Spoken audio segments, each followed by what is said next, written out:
Hi everyone, in this video, I will explain to you how to use Appfolio for beginners. So, first, what is Appfolio Property Management? It is an all-in-one property management platform for landlords and property managers. It has a communication and service. You can differentiate your business through exceptional experiences and customer service with Appfolio modern communication tools. Next is the accounting and reporting. You can eliminate the pain of accessing and understanding the essential data that drives your business and optimize customer relationships. Next is the maintenance and the efficiency.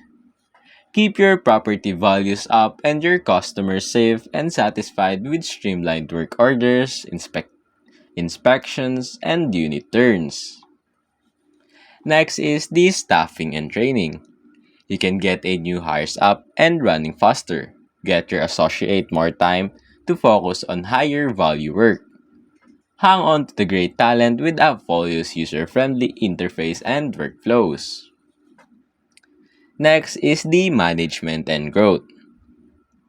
Expand your portfolio, increase NOI, and eliminate inefficiencies so your business can remain healthy and continue growing for years to come. Next is the marketing and leasing. Run and grow business with professional website services, flexible showing options, and a fully integrated lead to lease process. Now, here is the pricing. You can get a car, plus, or max.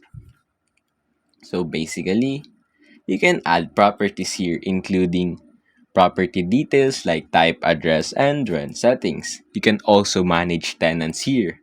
You can manage lease agreements, rent payments, and communication tools for tenant requests.